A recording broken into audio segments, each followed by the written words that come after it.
Ang yabang mo ano? Ano bang pinagmamalaki mo? Porket ikaw lang may hawak ng payroll? Aasa ka na rin na tagapagmana ka? Ano, may makukuha ka rin bang shares kung magpapakatotoo ka? Aampunin ka ba ng boss? Ipakakasal ka ba sa anak ng CEO, ha? Kung umasta ka dyan, akala mo rin kung sino ka? Hindi ako mayabang. Nasasaktan ka lang dahil totoo ang mga sinasabi ko sa'yo. Sa tagal nating magkasama sa trabaho, baka akala mo hindi ko alam ang karakas mo. Hindi ako baguhan dito, ha? Alam ko na yung pinaggagawa mo.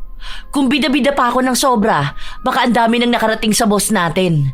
Gusto mo bang malaman niya na sobra-sobra ang budget nyo para sa office supplies? Na nag-uuwi ka ng ink, ng bond paper? Akala mo ba yun lang ang alam ko?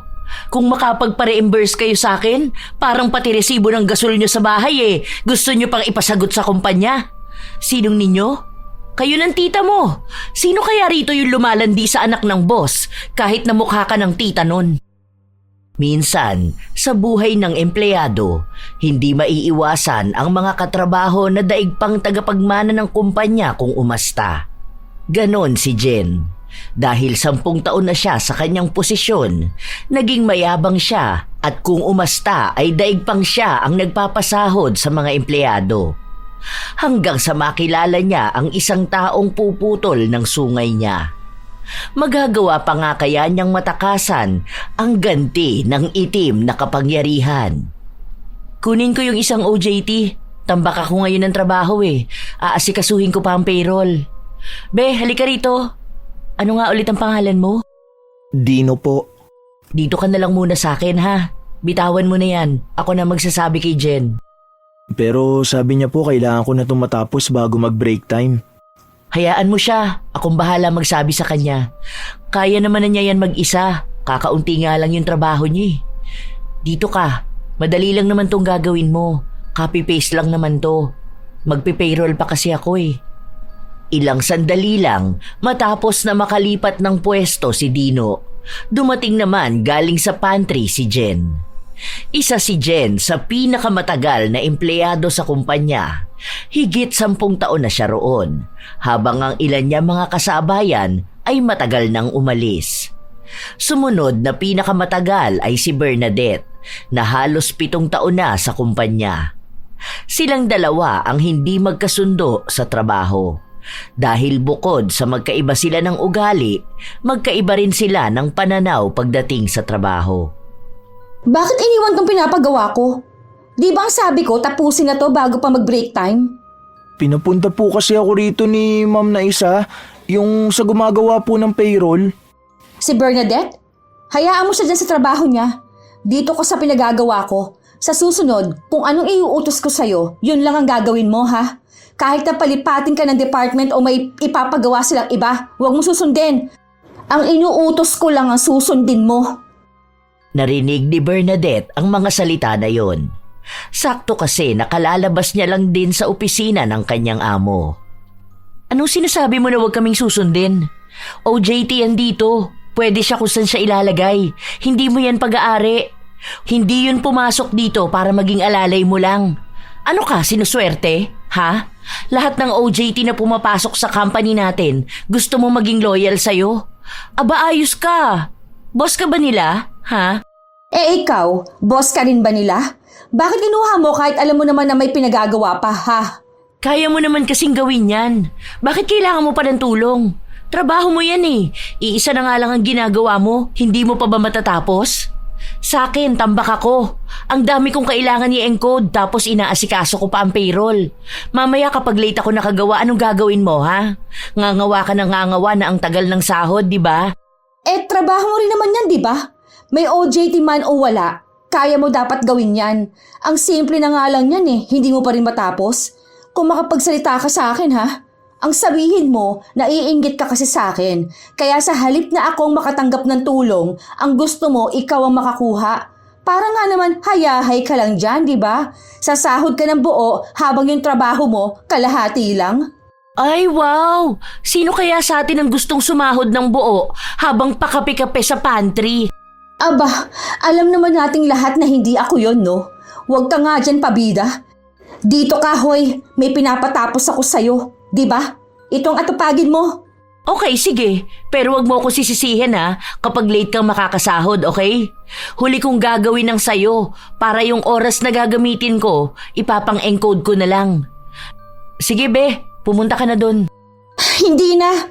Bilisan mo na lang dyan. Bukas dito ka sa akin ha. May ipagagawa ako. Dyan ka na lang muna sa pabida na yan. Inis na inis si Jen dahil pakiramdam niya ay nalamangan na naman siya ng katrabaho niya. Ang ilan naman na nakarinig ay natawa na lang. Si Bernadette lang kasi ang may kakayahan na gawin yon kay Jen. Halos lahat kasi sila ay natatakot. Kapag nainis pa naman sa kanila ang katrabaho nila na yon, tiyak ay pag-iinitan sila. Hanggang sa makaabot na sa pinakamataas at sa huli sila lang ang dehado. Dahil ang mas matagal pa rin sa kumpanya ang kakampihan. Habang abala si Bernadette sa ginagawa niya, nagtanong naman ang binata sa kanya. Ma'am, ganun po ba talaga yun? Palagi ba kayong nag-aaway niyan? Naku oo, gusto kasi niyan, ituturing namin siyang boss. Siguro yung iba nasisindak niya pero ako, naku, never mangyayari yun no. Pinalaki akong palaban. Gagalangin ang gumagalang, babastusin ang nambabastos. Kaya hindi yan makapalag kapag ako. Subukan niya magsumbong sa boss namin. Ipaglalaban ko talaga karapatan ko. Kahit magsabunutan pa kami after work, papatulan ko talaga yan. Hindi ko po akalain na may mga ganyan pala talaga sa trabaho. Akala ko parang joke lang yun na nababasa ko sa Facebook. Siguro sa kahit na anong trabaho naman, meron talagang feeling tagapagmana. First job ko rin to, kaya hindi pa ako nakakakilala ng ibang katulad ni Jen. Mayabang yan, kasi yung manager dito ang backer niyan. Ang sabi, yun daw ang nagpasok sa kanya noon. 20 years na dito yung manager na yun. Hindi ko alam kung tita niya ba yun o kaano-ano niya ba. Tapos 10 years na si Jen. Ako naman, 7 years na. Hindi ko natanda. Pero nung bago rin ako, pinag-iinitan na ako niyan. Inuutusan ako bumili ng kape nila. Isang beses umalma ako. Hindi naman nakapalag. Matapang lang yan dahil may kumakampi sa kanya. Kaya ikaw, kapag magtatrabaho ka na, huwag kang papayag na may mga api rin sa'yo. Tandaan mo, pare-pareho lang kayong alipin ng salapi. Kung hindi mo siya boss, wala siyang karapatan na dagdagan ng trabaho mo. Kung ano ang trabaho na pinasok mo, yun lang ang gagawin mo. Uso pa naman yung mga mayayabang na katrabaho, lalo na kapag baguhan ka, tapos sila matagal na. Aba, naku, hindi pwede yung ganun. Sana maging kasing tapang nyo rin ako. Hindi ako sanay sumagot eh. Kung anong sasabihin sa akin, yun ang gagawin ko. Nabibilib nga po ako sa inyo kasi wala kayong takot. Wala talaga. Kung ako kakalabanin niya, kaya kong kontrolin na magiging sahod niya. Palagi pa naman niyang late pumasok, tapos minsan early out. Tapos talaga siya kapag ako ang nagsumbong sa boss. What if ganun na lang ang gawin mo para manahimik na siya? Saka na lang kapag inis na talaga ako sa kanya. Sa ngayon, hahayaan ko muna siya. Panakot ko rin kasi sa kanya ang computation ng sahod niya. Oh, break time na pala. Uy, sige na, kumain ka na dun. Kayo po. Tara po, sabay na tayo. Hindi na, mamaya na lang ako. Kailangan ko matapos tong payroll bago mag 3 p.m. Sige na, pumunta ka na sa pantry. Okay na ako rito. Sinunod ng binata ang sinabi sa kanya ni Bernadette. Kasabay ni Dino ang iba pang empleyado. Ang iba may kanya-kanyang buhay. Ang iba may katawagan habang kumakain. Ang iba naman pinag-uusapan ang kanilang trabaho at nagbibilang na kung magkano ang sasahuri nila. Habang si Dino naman ay nakatahimik lang sa isang gilid habang kumakain. Ilang saglit pa, pumasok sa loob si Jen. Hoy, boy, kunin mo nga yung food panda ko sa labas. Ngayon na po, ma'am. Malamang, ngayon ko pinapakuha, di ba? Alam nga namang mamaya pa. Ngayon nga ang break time. Ngayon ko kakainin yun. May isang nagsabi na kumakain pa raw ang tao. Bakit kailangan niya pang utusan? Malapit lang naman ang gate. Pwede namang siya na lang ang kumuha. Kayo bang inuutusan ko, ha? Malamang, siya nga ang OJT dito, di ba? Ano bang kailangan niyang gawin? Di sumunod sa mga utos natin, di ba? Bilisan mo na. Kunin mo na muna yon, nagugutom na ako. Takpan mo na lang yung pagkain mo.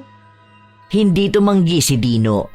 Kahit na nasa kasarapan siya ng pagkain, inihinto niya yon para lumabas. Ilang lakad lang naman papunta sa gate, pero pagdating niya ron, wala naman ang rider. Ilang minuto pa siyang naghintay. Nagtanong din siya sa gwardya kung may dumaan na ba ron, pero ang sabi sa kanya ay wala pa. Bumalik siya sa loob ng opisina para sabihin yon kay Jen. Ang tagal ko na po dun sa labas, wala naman po. Hanapin mo! Ano ba naman yan? Huwag kang tatanga-tanga. Tingnan mo, baka sa iba nakapark, di ba? Akala ko pa naman dala mo na. Gutom na talaga ako, no? Anong oras na, oh? Matatapos na ang break time. Sige po, check ko na lang dun. Pagbalik ni Dino, wala talagang naghihintay. Naglakad na siya papunta sa gilid pero wala siyang makita. Hanggang sa dumating ang isang rider.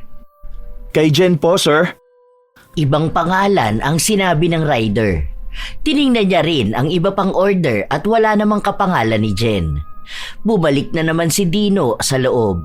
Hapo siya sa paghinga dahil nagmamadali siya.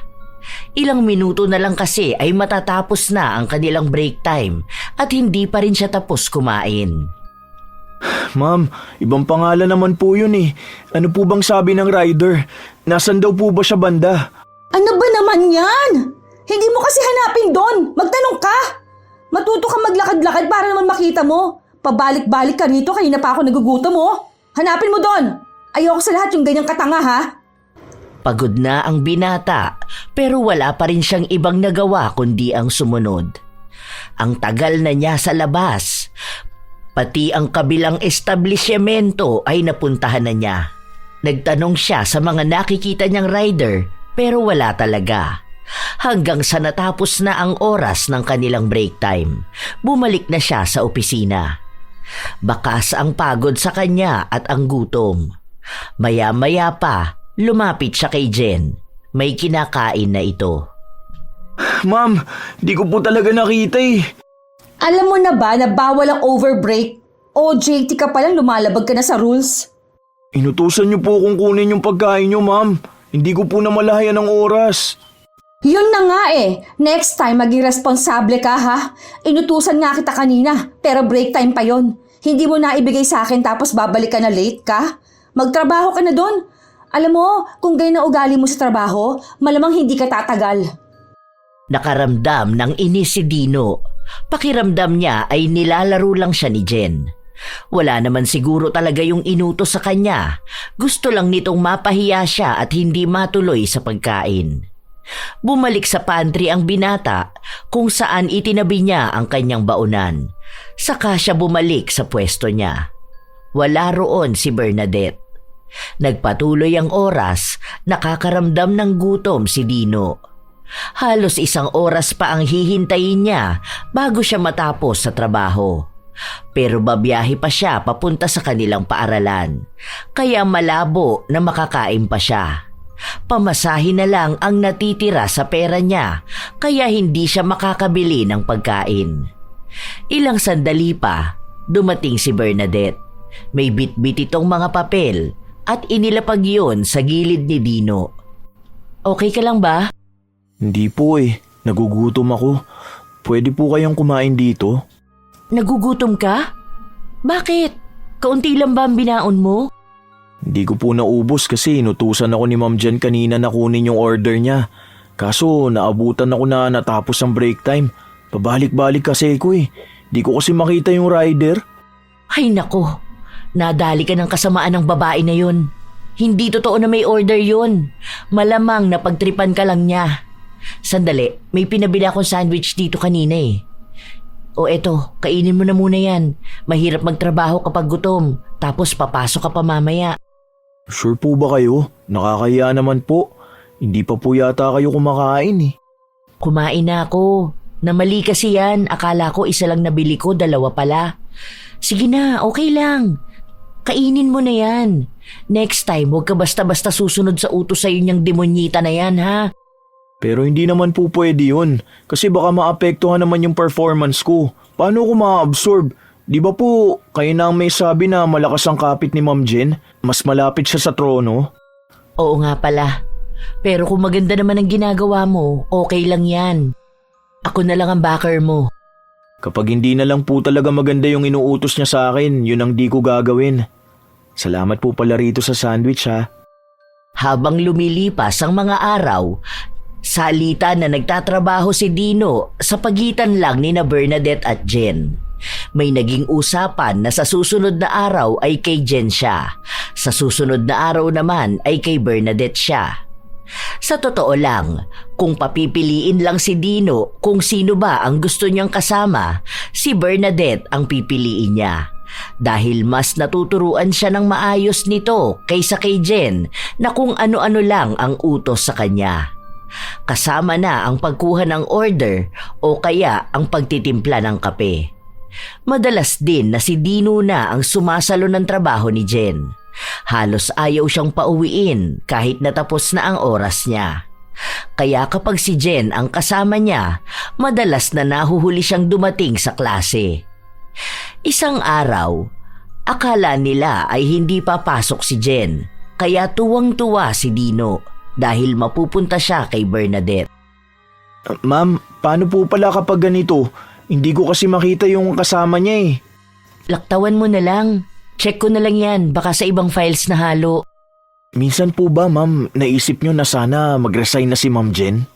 Oo naman, lalo na nung bago pa lang ako. Tuwang-tuwa ako kapag absent siya Kasi ang payapa ng buhay ko rito. Ang tahimik ng office. Tingnan mo, walang madaldal. Walang bigla na lang kakanta tapos magagalit kapag pinagsabihan mo.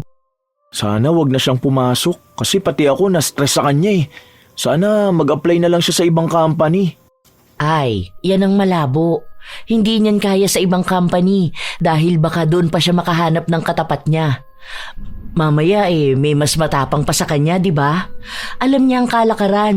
Kahit pa 10 years experience siya, hindi siya sasantuhin ng iba. Kasi, i-consider pa rin na baguhan siya. So, baka siyang maging utusan. Wala rin siyang kapit. Kaya ayaw niyang umalis dito. Dahil kahit absent siya tapos walang paalam, okay lang. Naku, madalas pa yang late. Pansin ko nga po na late siya eh. Buti hindi siya nagkakaroon ng memo, no? Hindi po ba siya nangihinayang sa bawas sa sahod niya? Sabi mo nga, di ba, malapit siya sa trono. Malamang mamamagic ang mga late niya. May ipagtatanggol yan ng backer niya. Pero kapag usapang sahod na, hindi naman ako papayag na hindi siya kakaltasan. Ano siya? Sinuswerte? Kahit gusto niyang ipaalis ang late niya, aba, hindi ako papayag, no? Habang nag-uusap ang dalawa, bigla namang dumating si Jen. Kalmado lang siya. Mabagal kumilos na para bang yun ang oras ng pasok niya. Half day ang ilalagay ko rito ha. Anong half day? Ang lupit mo ha? Bakit? Nasa rules natin yun, di ba? Halos 3 oras ka na kayang late. May ginawa ako. Utos naman yun ng manager. Anong ginawa mo? Kailangan ko yung ebidensya na utos nga yan at may kinalaman sa trabaho. Bigla ang training ba yan? Nasaan ang certificate?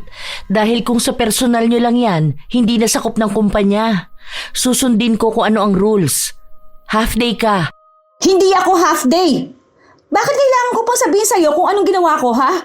May kinalaman yun sa trabaho. Hindi ko obligasyon na patunayan lahat ng bagay. Ayos ka pala. Papasok ka ng late tapos gusto mong hindi late ang ilalagay sa'yo?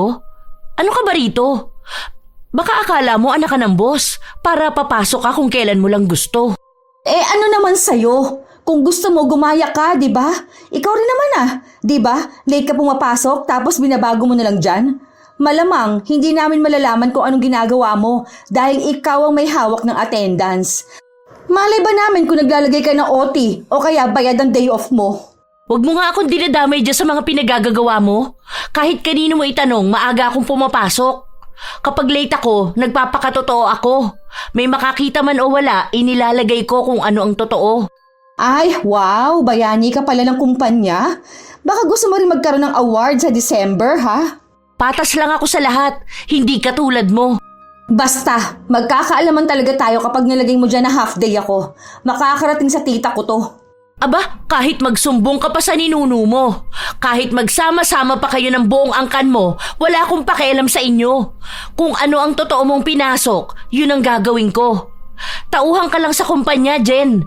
Tandaan mo, wala kang 50% share sa kumpanya. Matagal ka lang nagtatrabaho rito pero hindi ka ganun kahalaga. Basic lang yung trabaho mo. Kaya yan ng fresh graduate. Baka nga mas magagaling pa sila kaysa sa'yo eh. Baka akala mo irreplaceable ka. Baka akala mo kapag nawala ka, ikakabagsak ng kumpanya. Ang yabang mo no? Ano bang yung pinagmamalaki mo? Porket ikaw lang ang may hawak ng payroll, aasta ka na rin na tagapagmana? Ano, may makukuha ka rin bang shares kung magpapakatotoo ka? Aampunin ka ba ng boss? Ipakakasal ka ba sa anak ng CEO, ha? Kung umasta ka dyan, nakala mo rin kung sino ka eh. Hindi ako mayabang. Nasasaktan ka lang dahil totoo ang mga sinasabi ko sa'yo. Sa tagal nating magkasama sa trabaho, baka akala mo hindi ko alam ang karakas mo. Hindi ako baguhan dito, ha? Alam ko na yung pinaggagawa mo. Kung bida-bida pa ako ng sobra, baka ang dami nang nakarating sa boss natin. Gusto mo bang malaman niya na sobra-sobra ang budget nyo para sa office supplies? Na nag-uuwi ka ng ink, ng bond paper? Akala mo ba yun lang ang alam ko? Kung makapagpa-reimburse kayo sa akin, parang pati resibo ng gasol nyo sa bahay gusto nyo pang ipasagot sa kumpanya. Sinong ninyo? Kayo ng tita mo. Sino kaya rito yung lumalandi sa anak ng boss kahit na mukha ka ng tita nun? Aba, huwag mo kaming pagbibintangan ng ganyan ha. Hoy, para sabihin ko sa'yo, may pambayad kami ng mga gastusin sa bahay. May ebidensya ka ba na nag-uuwi ako ng ink? Sige, kung gusto mo tara, pag-usapan natin yan sa office ni boss. Okay, sige. Tara na, para magkaalaman na tayo. Oh, ngayon naatras ka, di ba? Kasi takot ka. Duwag ka talaga. Alam mo, maganda ang mood ko nung pumasok ako. Pero ngayon, sirang-sira na dahil sa'yo punyeta kang babae ka. Aba, talagang masisira ang mood mo. Maganda rin ang mood namin kanina bago ka dumating. Mas punyeta ka. Mas tumatapang ka ngayon Sinasabi ko sa'yo, may araw ka rin. Hindi ako papayag na babastusin lang ako ng sino man. Napupuno ng tensyon ang buong opisina dahil sa awayan ng dalawa. Inaawat na sila ng iba nilang kasama dahil nakakaistorbo na rin ang kanilang sigawan. Hindi ngumiti si Jen buong maghapon. Maingay rin ang pagtipa niya ng keyboard para ipadama sa lahat ang nararamdaman niyang inis. Wala namang pakialam sa kanya si Bernadette dahil kaya namang niyang magtrabaho kahit na maingay. Ilang araw na ang lumipas, ganun pa rin ang asta ni Jen. Hanggang sa dumating ang araw ng sahod. Ano to? Bakit ganito lang ang sinahod ko? Bakit? Ilang araw lang ba ang pinasok mo? Di ba may 2 kang absent, 1 half day, tapos ilang late at undertime? Oh, kailan ako nag-undertime? Wala akong matandaan Sakto lahat ng oras ko. Ang bilis mo naman makalimot. Di ba lumabas ka ng 3 p.m. noon? Ang sabi mo bibili ka lang ng office supplies, tapos hindi ka na bumalik? Anong tingin mo dun? Hindi na ako nakabalik noon dahil traffic na. Nagsabi ako sa GC, di ba? Ayusin mo yan. Ha? Paano ka na traffic? Dyan lang ang mall, lalakarin lang. At yung pinadala mong picture, hindi naman dito yun. Wala ka rin namang dinala na supplies kinabukasan. Hindi ka rin nagpa-reimburse, di ba? Hindi pwede yan. Ayusin mong sahod ko. Pabida ka talaga kahit kailan. Akala mo naman sa sahod mo galing ang pinapasahod sa atin. Hindi ba nga ang sabi mo na empleyado lang tayong lahat? Oh, bakit kung umasta ka ngayon akala mo galing sa savings mo ang sahod? Concerned lang ako sa company at unfair yun sa amin. Nung nakaraan, di ba, may sakit si Joshua. Gusto niya mag-undertime pero ayaw mo dahil kesyo marami pang trabaho na kailangang asikasuhin. Kahit sobrang sama na ng pakiramdam niya, tinapos niya ang oras. Tapos ikaw, gusto mo na sahurin kung magkano ang buong sahod namin nang hindi naman pinapasok ang tamang oras. May nalalaman ka pa diyang unfair? Marami naman talagang trabaho nun, di ba? Hindi lang naman siya ang tambak nun lahat tayo. Isa pa, kasalanan ba namin kung may sakit siya? Sinabi ko ba na kasalanan nyo? O kasalanan mo? Ang sinasabi ko lang ang pagiging fair. Kung papayag ako na mag-compute na buo ang sahod mo kahit undertime ka, aba sige, mag-undertime na lang din kami. Hindi lang 1 beses na ginawa mo yan, Jen. Kabago-bago mo sa paghahawak ng payroll. Akala mo ikaw ng master ng lahat. Mabuti pa nung si Hazel ang nasa payroll, maayos ang sahod ko. Ikaw ang dami mong kaltas sa akin. Paano namang hindi siya sasang-ayon sa'yo eh? Ano bang ginagawa mo? Di ba tinatakot mo siya? Kaya papaboran ka talaga. Tama lang yung mga kaltas ko sa'yo. Kahit na i-compute pa natin ngayon yan, parehas lang ang kalalabasan. Sandali nga lang. Tatawagin ko manager. Hindi ako papayag na ganito lang ang sahod ko. Malamang binulsa mo siguro. Ilang sandali lang na umalis si Jen, bumalik siya na kasama ang tiyahin niya na manager nila. Kinausap si Bernadette at sinabi na ang mga pag-uwi ng maaga ni Jen, lahat yon ay may kinalaman sa trabaho at alam daw ng boss.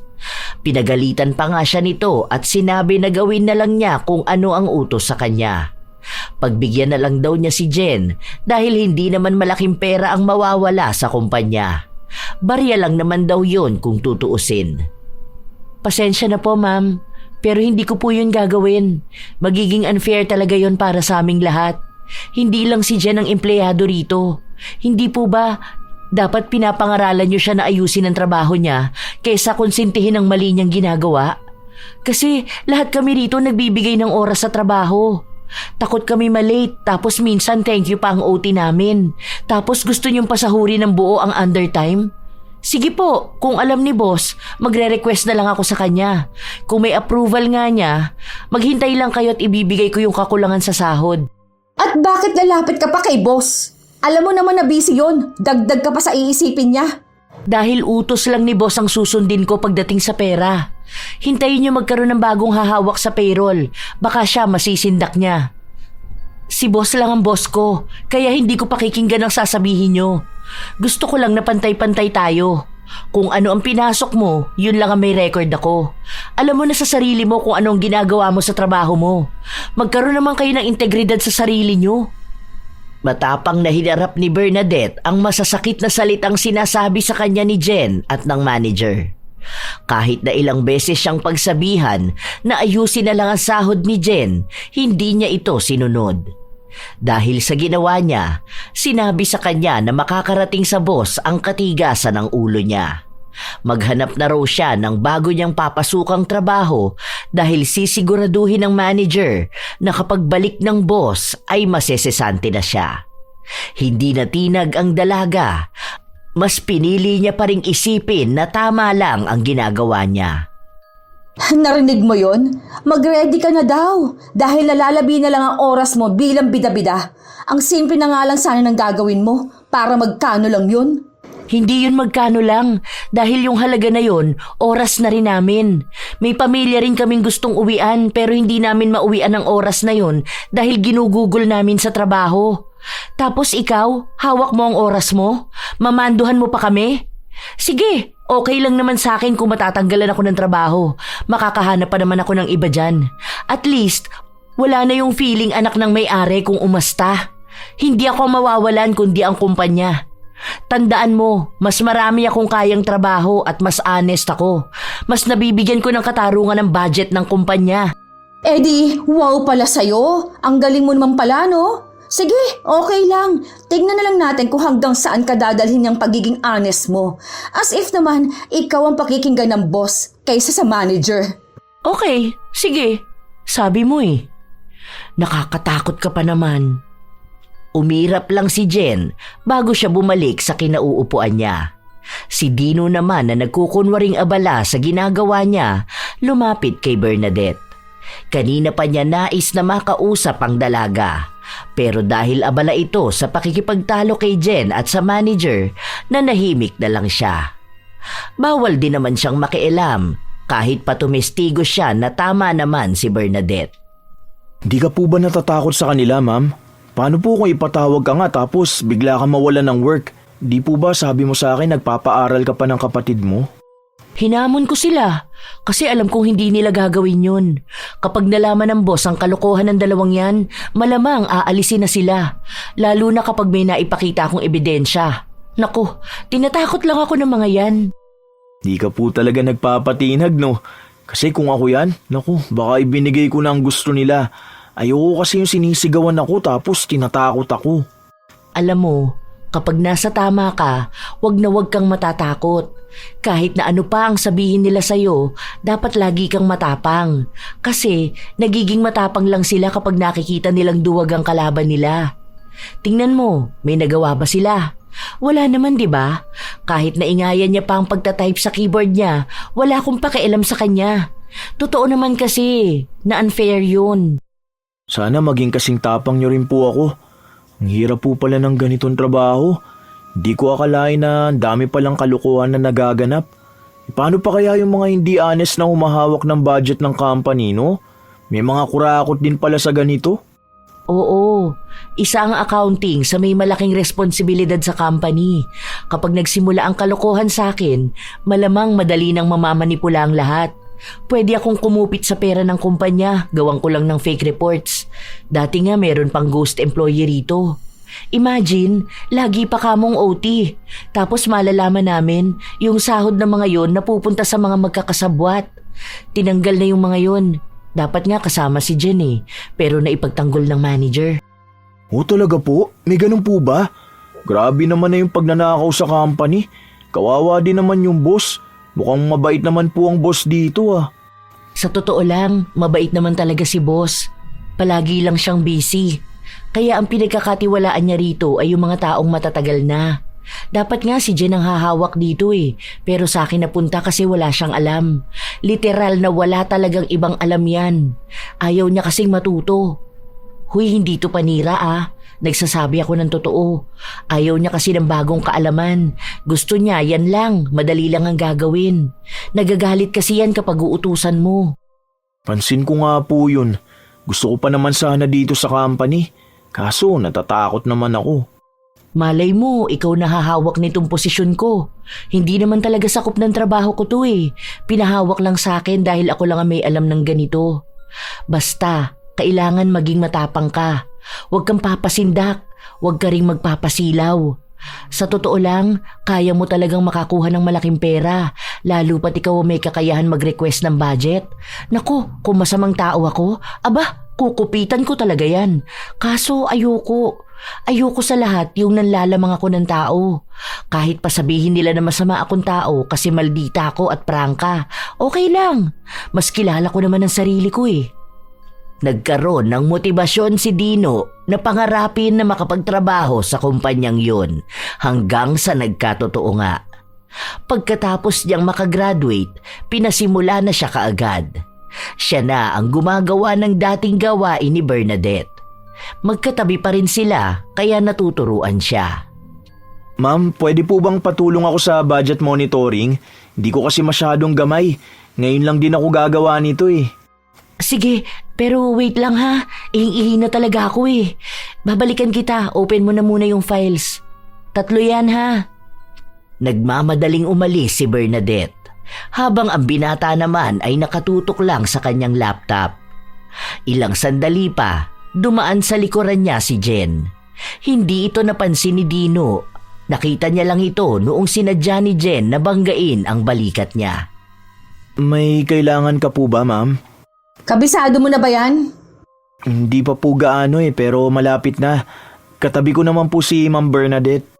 May pare-reimburse ako sa'yo ha. Akin na po yung resibo para isabay ko na mamaya. Magpapasa rin kasi ako ng report.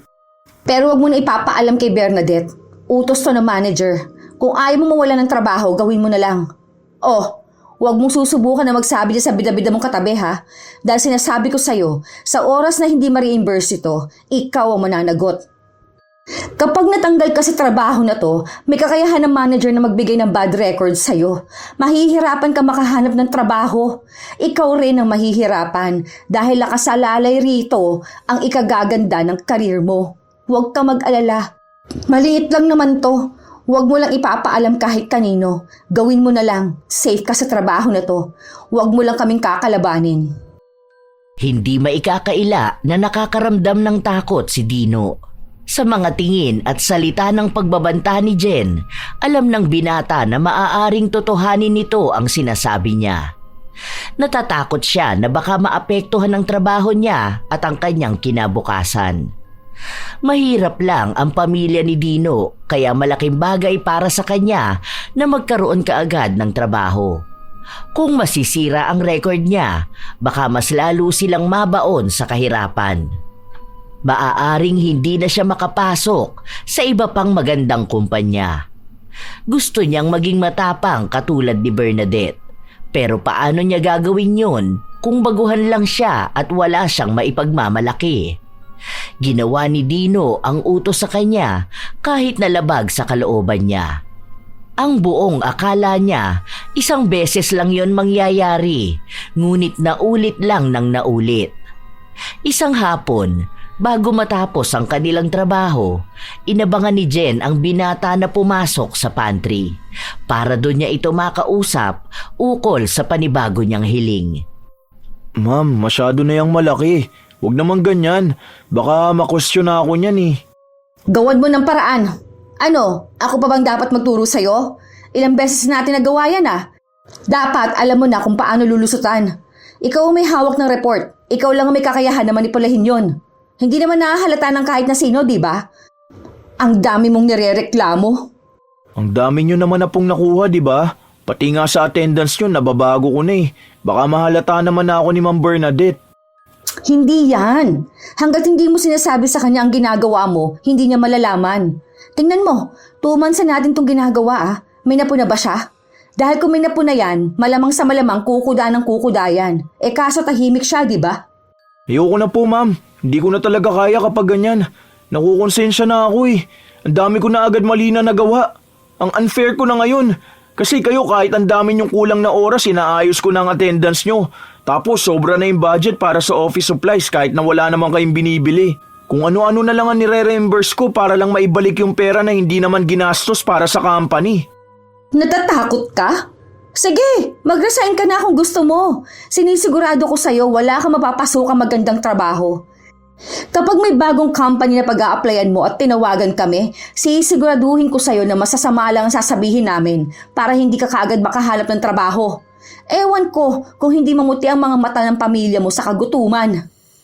Habang pinagbabantaan ni Jen ang binata, sakto naman na pumasok si Bernadette. Kukuha lang dapat siya ng tubig pero pansin niya na malalim ang pinag-uusapan ng dalawa. Anong nangyayari? Wala kang pakialam. May tinatanong lang ako sa kanya. Hindi ka naman kasali sa usapan. Bakit ka nagtatanong? Yun na nga eh. Hindi kasi ako kasali sa usapan kaya nga ako nagtatanong. Para kasing natatakot si Dino. Baka naman kasi tinatakot mo. Hindi lang basta tanong. Wala ka na dun. Pati ba naman buhay ng ibang tao kailangan pang pakialaman? Ay, makalabas na nga. Sumunod na ring lumabas si Dino. Hindi siya mapakali. Kung ano-ano na ang mga gamit na natatabig niya. Dahil magkatabi lang sila ni Bernadette, napansin kaagad ang maling kinikilos niya. Kahit na hindi niya aminin, alam nito na may pinagagawa si Jen. Hindi ko alam kung anong inuutos niya pero wag mong gawin. Wala naman po. Naku, Dino. Kung may sinasabi silang hindi sila pinanganak kahapon, ako naman, hindi ako na-hire kahapon. Sa tagal namin magkasama ni Jen, alam ko na ang galawan yan. Kung paano siya tumingin kapag may kailangan siya. At alam ko ikaw ang target niya. Mag-iingat ka ha. Dahil kapag pinagbigyan mo yan ng isang beses, hindi ka na niyan titigilan. Hindi ko naman mapipigilan kung anong gagawin mo eh, dahil ikaw pa rin ang magdedesisyon yan. Pero tandaan mo ha, once na pumayag ka sa gusto niya, hindi mo na maaalis na katulad ka na rin niya. O nila. Ang maliit na bagay na hihingi niya, lalaki yun hanggang sa wala ka ng pagpipilian kundi sumunod dahil hawak ka na niya sa leeg. Kaya kung kaya mo pang makawala, kumawala ka na. Hindi nagsalita ang binata. Tahimik lang siya habang bumabalik sa kanyang ginagawa. Lumipas ang ilan pang mga buwan hanggang sa sumapit ang Disyembre. Naglabas ng panibagong budget kasama na ang gagamitin nila sa disenyo sa opisina at Christmas party. Hotel na lang ulit katulad nung last year para mas mukhang sosyalin. Alam nga naman maglalaro pa tayo, di ba? Matatanda na tayo. Akala ko ba, dun sa sinasabi ni boss na yacht club, di ba darating din yung mga anak ng boss? Kaya nga dapat sa hotel tayo. Ang cheap naman kung saang lugar lang tayo, di ba? Tapos ayoko na yung may palaro pa ha. Ang baduy nun, Tapos sa exchange gift, dapat may wishlist tayo. Kapag hindi nasunod ang wishlist, dapat magdagdag ng pera. Bayad na lang sa sama ng loob. Kailan pa nagkaroon ng ganyan? Wishlist lang naman yun. At isa pa, kahit naman last year nakuha naman natin ang mga gusto natin, di ba? Nakuha, ang bigay sa akin class A lang na bag. Tinapon ko nga yun eh. Hindi ko alam kung sino nagbigay. Nakakainis lang. Hanggang ngayon kapag naalala ko, sumasama talaga loob ko. Paano naman? Ipinasok lang yun sa budget. Siguro ikaw rin naman di ka bibili ng gamit na 5K ang halaga kung 1K lang ang budget sa gift. Ano ka, sinuswerte? Iayon sa budget ang halaga ng gamit. Hindi yung hihiling ka ng sobra. Tapos kapag hindi ka napagbigyan, ikaw pang sasama ang loob. Basta gusto ko kung anong nasa wishlist. Wishlist ko na lang. Sana hindi ka maka-attend. As if naman, di ba? Sa pagkain naman tayo. Gusto ko yung mukhang pang aesthetic ha. Wag na yung lumpia, ganun. Mukhang bang mahirap yun eh. Sa'yo ba galing ang budget? Ikaw lang ang may ayaw noon, idadamay mo pa kami. Sabi ni boss, bilhin kahit na ano, di ba?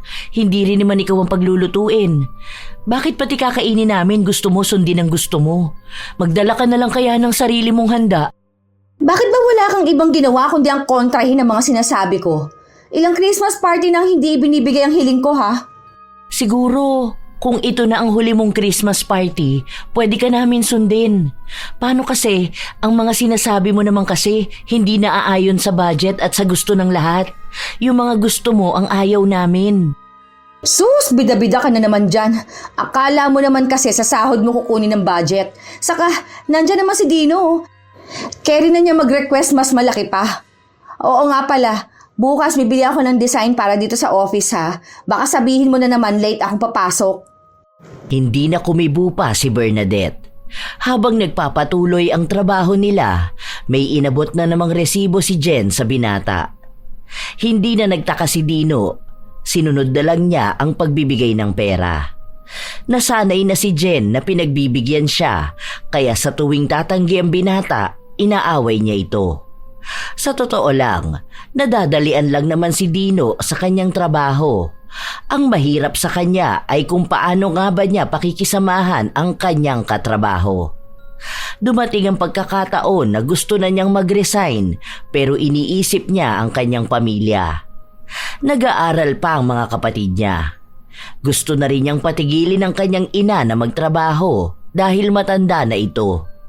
Isang araw, hindi nakapasok sa trabaho si Bernadette at iyon ang sinamantala ni Jen para mas makalapit pa sa binata. Ma'am, kaka-request lang natin ng pera. Masyadong malaki na po ito. 100,000 na to. Hindi ko na ito malulusutan kung sakali. Baka dito na malaman ng boss na may katiwalian dito. Ayoko madamay. Anong ayaw mo madamay? Una pa lang damay ka na. Sige na, gawin mo na lang. Hayaan mo, kapag nakuha ko yan, bibigyan kita ng pera. Manager na rin naman ang may utos niyan. Gusto mo bang tawagin ko siya ngayon? Huwag na po, ayoko na. Nakukonsensya na ako. Ang hirap nitong pinapagawa mo. Ang sabi sa akin, 1,000,000 ang budget na binigay, di ba? Sa bonus yun ng mga empleyado, ma'am. Hindi ko pwedeng pakialaman ng pera na yun dahil nakapag-report na ako dun. Ano ba naman na gumawa ka ng paraan, di ba? Kailangan ko ng pera ngayon. Kung hindi mo magagawa ng paraan, sinasabi ko sa'yo, magpapasko ka ng walang trabaho. Hindi na naghintay pa ng sagot si Jen. Agad siyang umalis at pagbalik niya ay kasama na niya ang manager.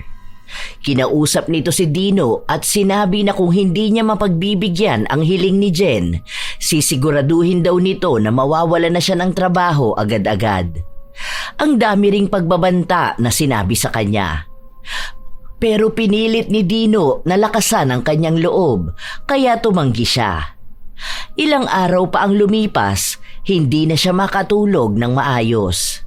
Palaging may bumabagabag sa kanya. Hanggang sa minsan siyang nagkasakit, 2 araw bago ang Christmas party nila. Hindi siya nakapasok. Hindi rin siya nakapagsabi dahil sa sobrang sama ng pakiramdam niya, hindi na siya makahawak ng cellphone.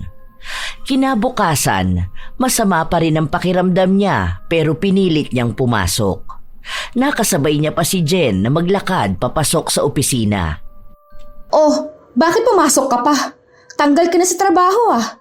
May sakit ako kahapon, di lang ako nakapagsabi. Hanggang ngayon naman may sakit pa rin ako, pinilit ko lang talaga. May dala kang medical certificate?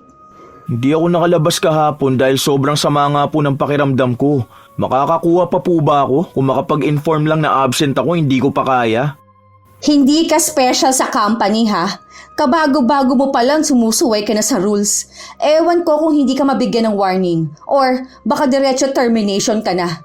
Ikaw kasi kung sana sinusunod mo lang ang utos namin sa'yo, hindi ka sana mahihirapan mag-isip kung may trabaho ka pa pagpasok mo, 'di ba? Ang tigas kasi ng ulo mo Ayoko naman bawasan ng bonus sa mga empleyado para lang may maibigay sa inyo, ma'am. Sana naman po yun ang intindihin nyo. Pare-pareho lang po tayong tao. Lahat po tayo may pangangailangan sa buhay. Aba, matapang ka na talaga, no? Sige, tingnan natin kung hanggang saan ka dadalhin yung tapang mo. Halos 1 oras pa lang nakaupo si Dino, may natanggap na siyang sulat mula sa manager. Natulala siya matapos yung makita. Ano yan? Tingin nga. Oh, bakit may suspension letter ka? 3 days? Simula bukas? Christmas party bukas ah. Sandali nga lang, bakit bigla silang magbibigay ng ganito? Kahapon ka lang naman absent, diba? Dahil may sakit ka? Hayaan mo na lang po, ma'am. Okay lang po. Hindi rin naman po ako sasama bukas. Kahit na hindi ka sumama bukas, hindi pwede yung ganito ah. Yung iba nga dyan biglaan din kung mag-absent. Ang dami pang late at undertime. Nabigyan ba ng ganito? Alangan namang may sakit na ang tao, pipilitin pa rin kumuha ng med-cert. Ma'am, hinaan mo po boses mo. Baka mapaaway na naman po kayo. Ay hindi! Wala akong pakialam kung mapaaway ako. Hindi pwede yung ganito. Kung mabibigyan ka ng suspension dahil sa 1 araw na absent, aba, dapat pati yung araw-araw din na late. Walang exemption dahil matagal at kakilala lang. Ano na naman bang ginagawa mo dyan? Alam ko akong pinaparinggan mo dyan. Ano na naman bang nagawa ko, ha? Marami kang nagawa. Ang dami mong kaso sa kumpanya, tapos hindi ka naman napaparusahan. Yung bago naman ang target nyo? Aba, hindi pwede yun.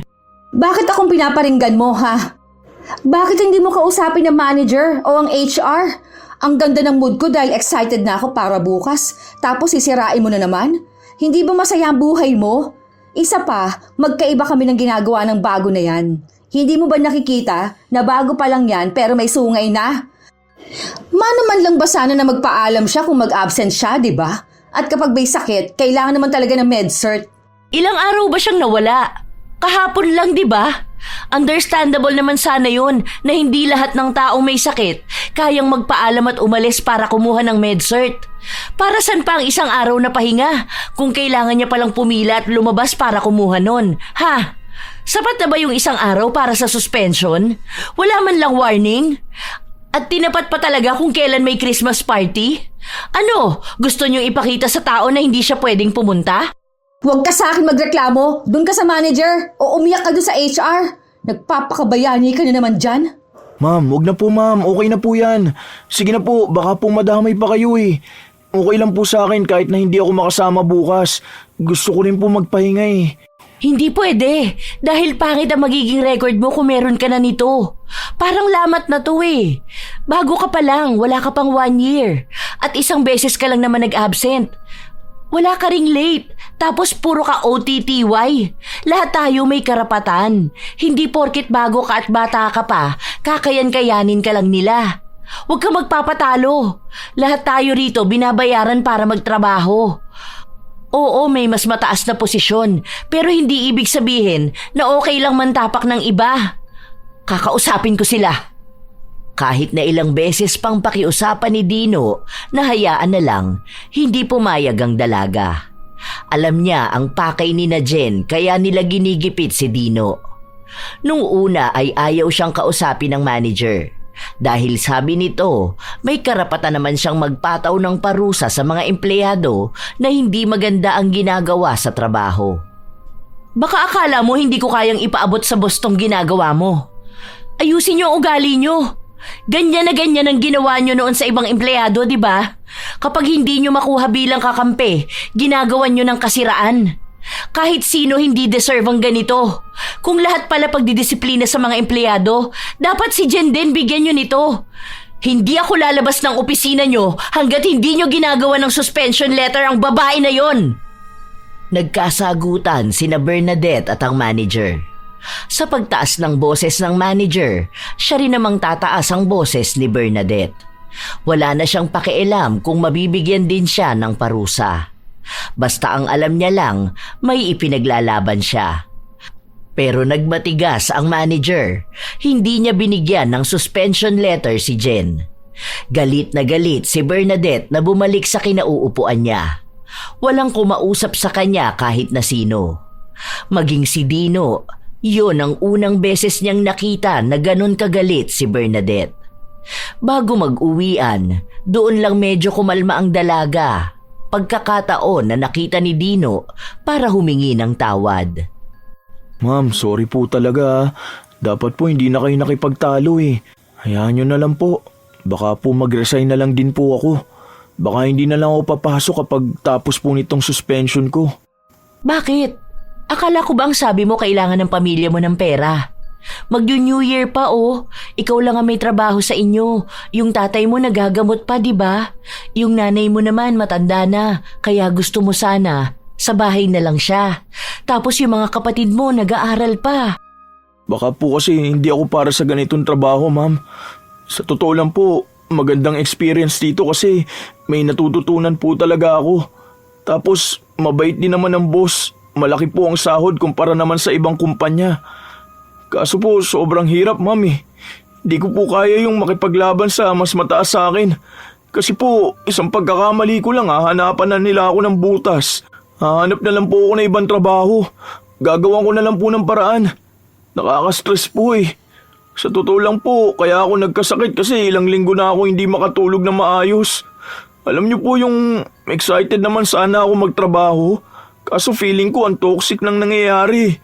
Lalo na po ang init ng mata nila sa akin. Hindi ko po kaya. Hindi ko po maipaliwanag kung ano ba to pero alam ko lang sobrang bigat sa pakiramdam. Sorry kung yan ang napagdaraanan mo. Sa totoo lang, ang daming mga katulad mong sumuko magtrabaho rito dahil kay Jen at sa manager. Sayang ang potential mo. Ang sipag mo pa naman. Kita ko ang dedikasyon mo sa work. Mahal mo ang trabaho mo. Kaso, naiintindihan ko rin naman na mahirap talaga ang ganitong klaseng work environment. Hindi ko naman pwedeng sabihin na kayanin mo na lang kasi nakaya naman namin. Kung mas makakabuti para sa mental health mo rin ang pag-alis sa toxic workplace, then go. Pero kung tingin mo kaya mo pa kahit paano, stay. Salamat po, ma'am. Ikaw po talaga ang isa sa motivation ko kung bakit po ako nandito. Sana po makaya ko rin maging matapang katulad mo. Habang 3 araw na suspended si Dino, doon niya pinag-isipang mabuti kung aalis na ba siya sa trabaho. Sinubukan niyang tumingin ng trabaho na pwede niyang mapasukan. May nakikita naman siya, kaso mababa ang sahod dahil nasa probinsya sila. Kung gusto naman niyang kahit paano ay mataas, luluwas pa siya sa syudad. Pero hindi niya pwedeng gawin yon, lalo pat kailangan siya sa bahay nila.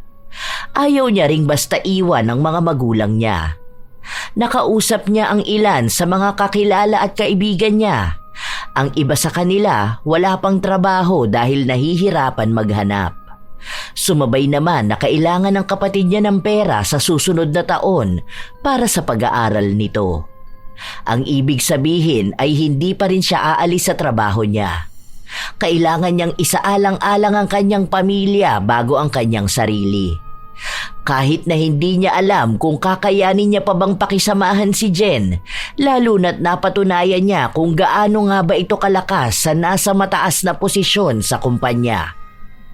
Natapos ang 3 araw na suspension ng binata. Bumalik siya sa trabaho, pero pakiramdam niya ay naninibago siya. Nahihiya na siyang makihalubilo sa lahat. Ang unang bumati sa kanya ay si Jen. Uy, ayos! Pumasok ka pa talaga? 3 days suspension lang naman po, ma'am. O ngayon, alam mo nang ibig sabihin nun. Siguro naman sa 3 araw na yon nakapag-isip ka na ng maayos, ano? Siguro naman, alam mo na kung paano sumunod.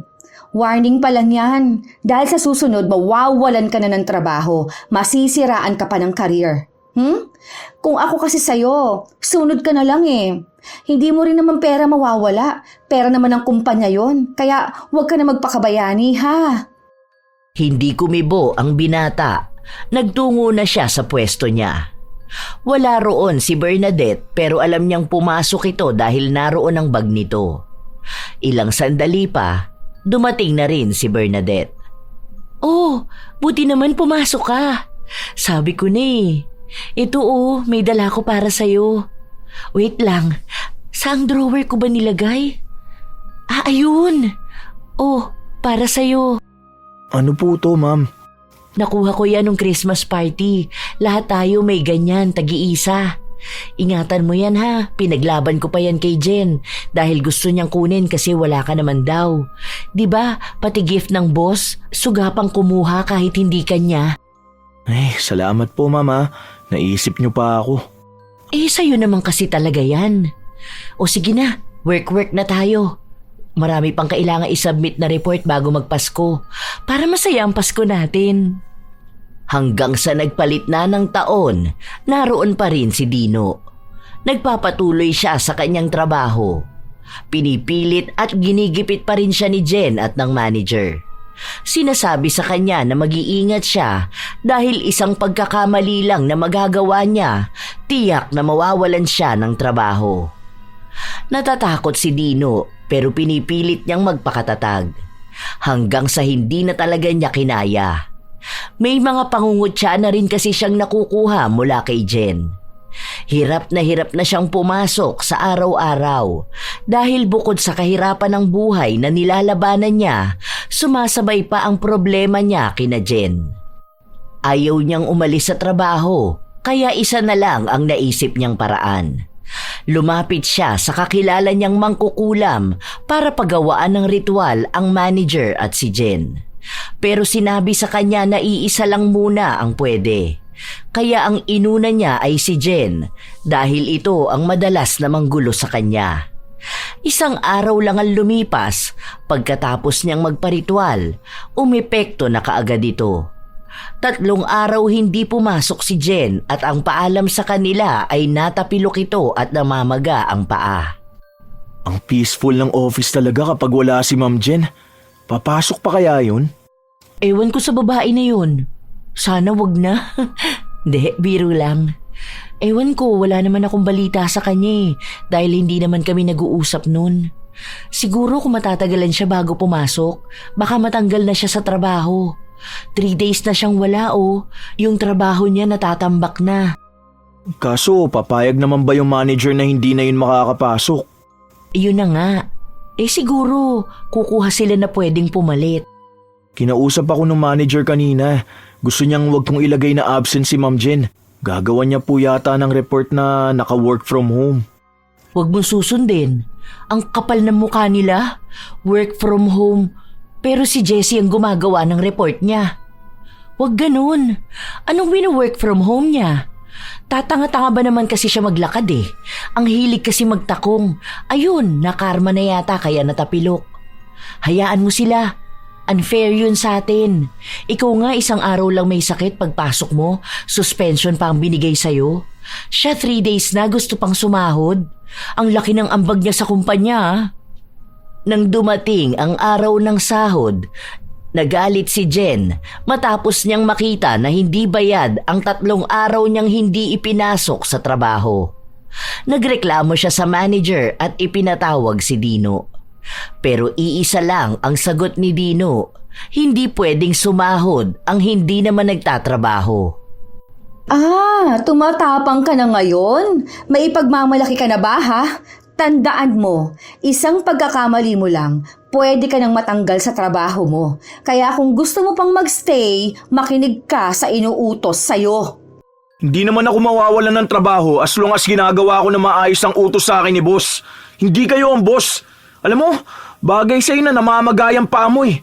Nabubulok na yan katulad ng ugali mo. Nahawa ka na sa Bernadette na yon. Parehas kayong bastos. Sabi po sa akin ni Ma'am Bernadette, dapat ginagalang ang taong gumagalang, hindi nababase sa edad, estado o posisyon. Dahil ang taong gustong galangin, dapat marunong gumalang. Sige po, break time na kasi. Kakain na ako. Sa paglipas pa ng ilan pang mga linggo, lumala ang nangyari sa paa ni Jen. Nagkaroon yun ng bukol at lumaki. Dahil nahihirapan siyang maglakad, kinailangan pa niyang gumamit ng wheelchair. Naging malaki ang epekto noon sa kanyang trabaho at pang-araw-araw na buhay.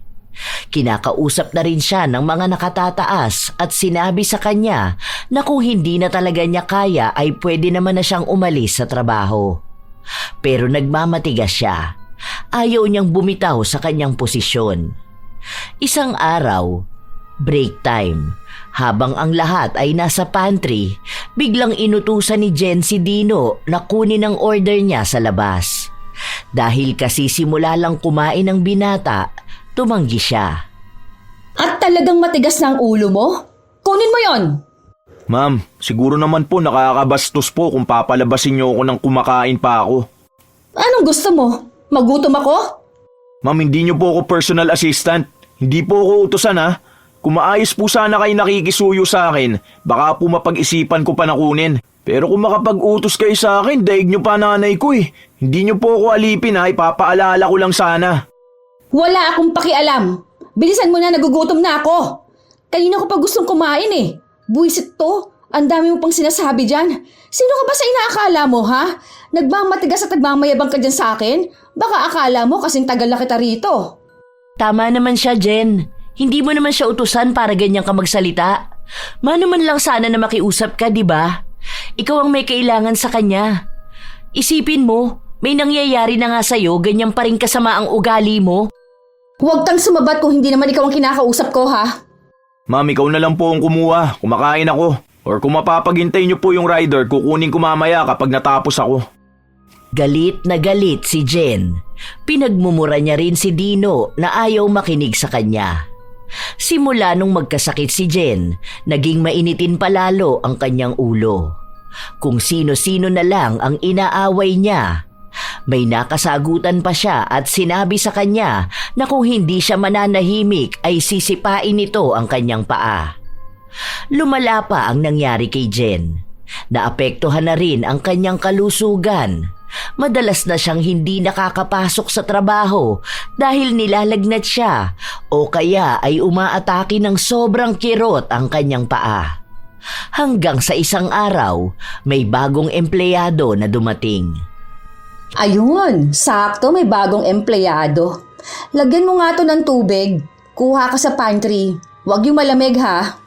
Hindi siya na-hire para maging personal assistant mo.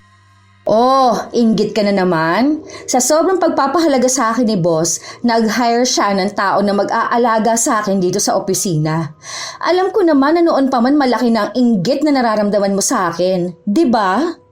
Siya yung papalit sa'yo. I-endorse mo na lang sa kanya ang work mo. At sino nagsabi? Hindi ako aalisin dito. Si Sir Rick ang nagsabi sa akin kanina. Kahapon pa dapat yan darating kaso hindi siya nakapasok kasi may inasikaso raw siya. Hindi ka man lang ba sinabihan ng tita mo?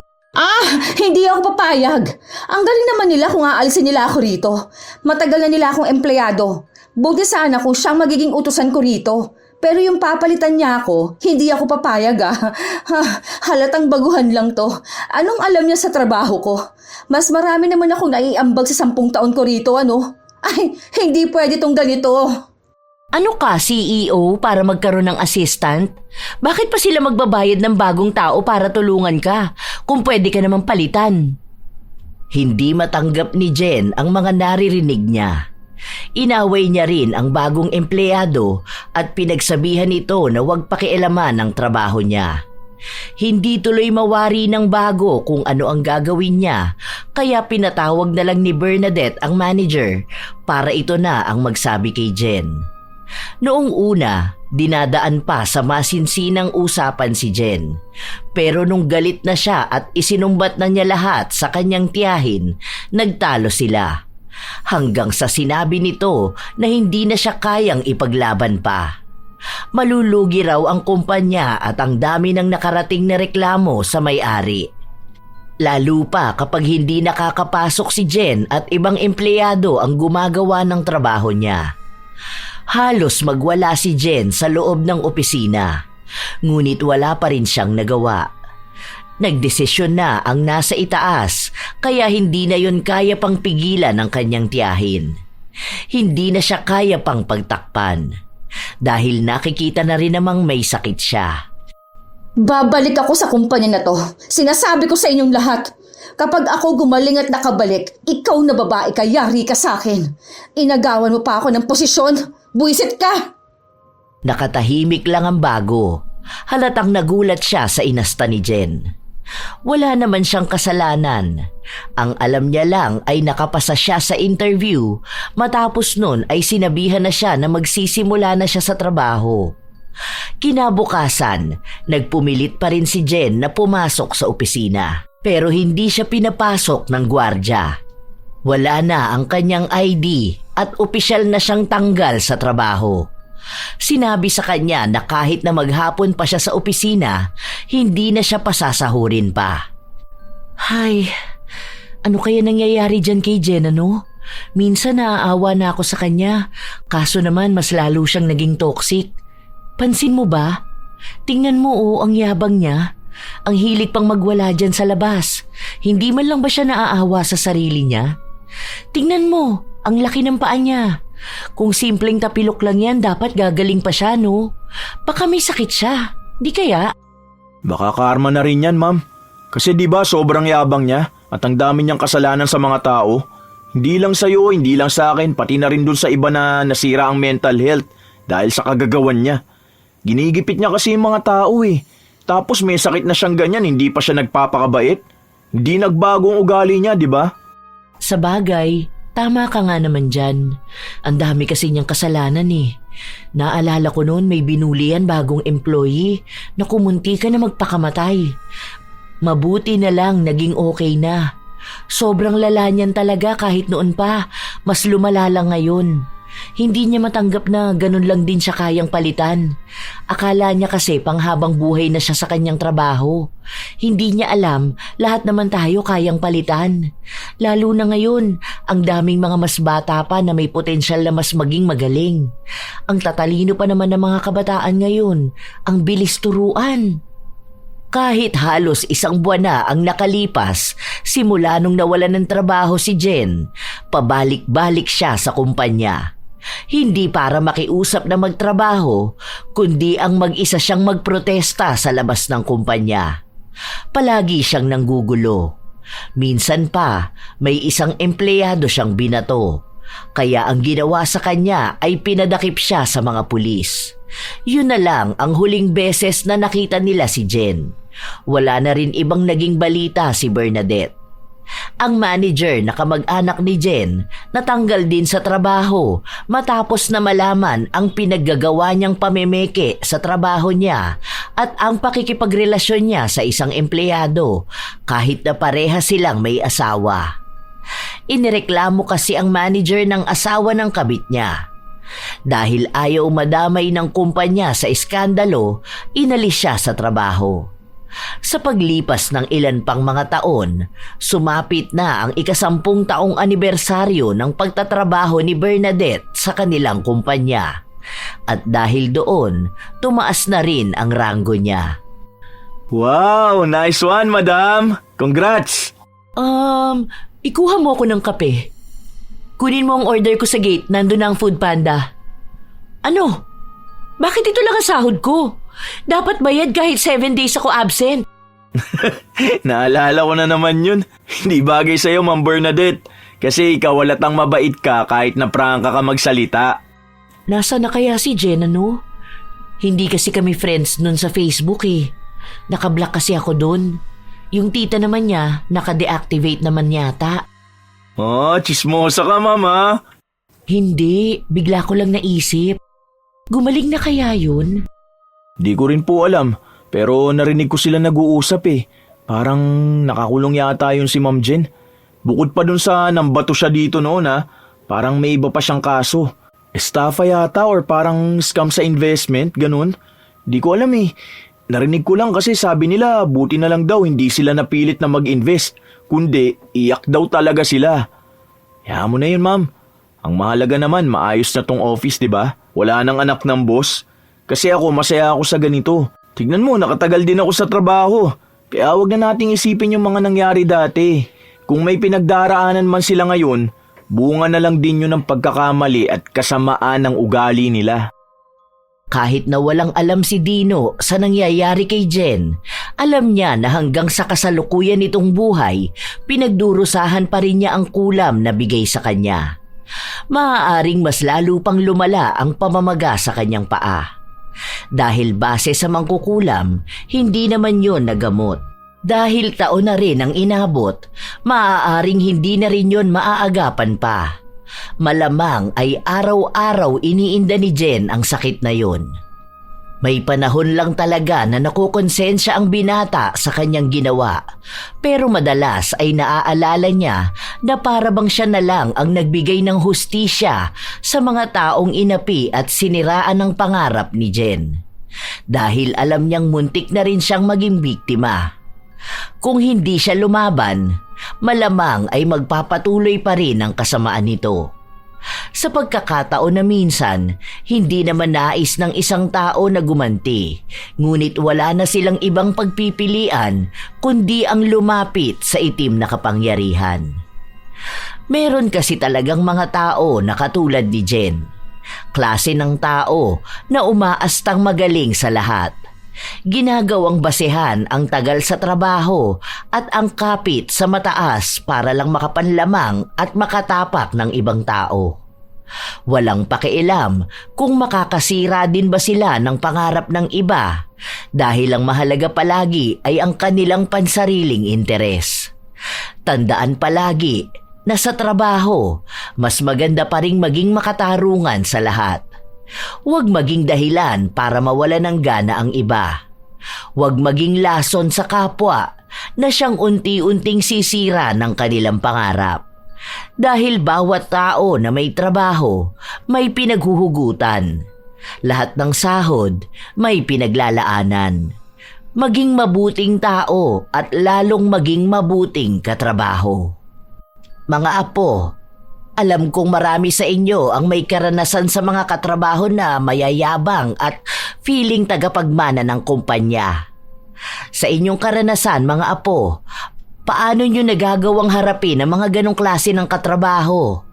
Minsan na rin ba kayong naapi o kayo ang naging dahilan para may mahirapan na katrabaho? Ibahagi nyo naman ang inyong kwento at nais ko itong mabasa.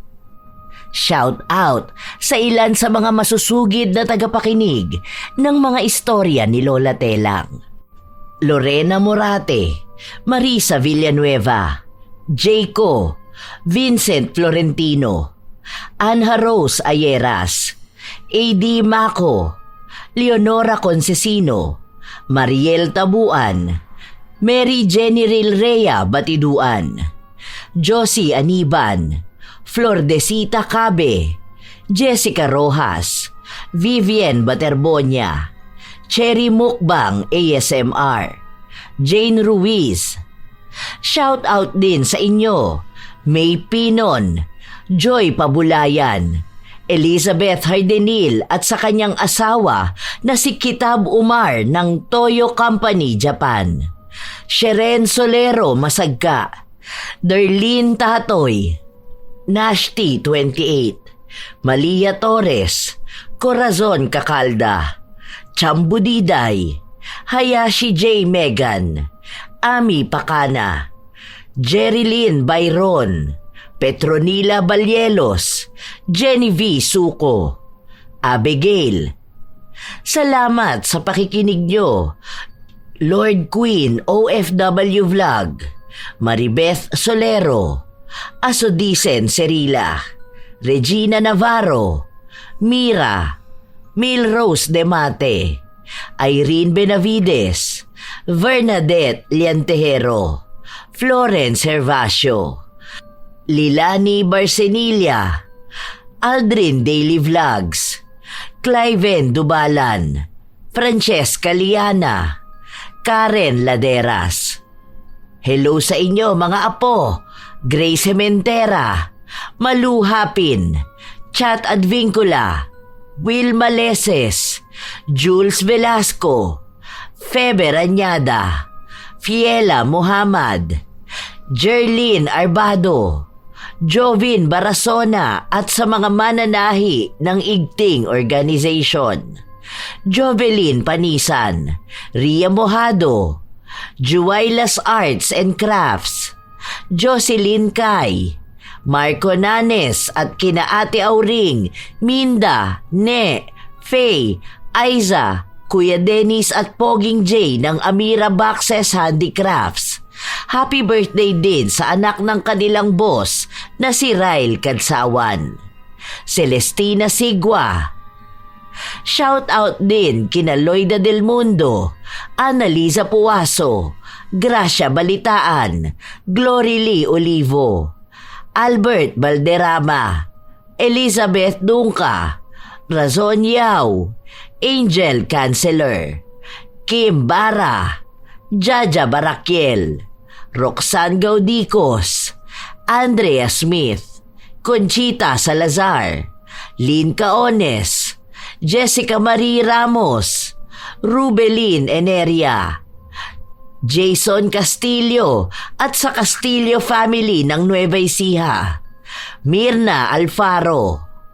Shout out sa mga apo kong sina Sydney Crosswind, Supladang Pasaway, Lovely Rose Roa at Princess Rain Roa Alawami, Kimpoy Feliciano, Hazel Fiesta, Marie the Lightworker, Gia Gigi, Francisco Neng, Jeremy Saranillo Francisco, Matt Sarol, Mel Santarita, Esteli Reyes at sa Reyes family ng Marikina City, AJ Chua, Vicky Yabut, Roy Lacandalo, Josefina Fuellas, Cherry May Libiran, Mike James Tapak, Leonisa Cobo, Jenny Suzuki, Raquel Hasegawa, Maria Lee Nakagawa, Lynn Hasegawa, Elise Padilla, Lydia Lopez, Gemstone Claro,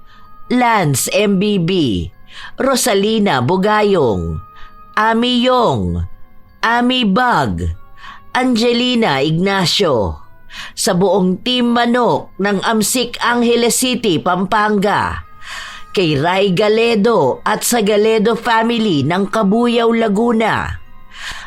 At advanced happy birthday kay Lurian Vitalicio sa September 18.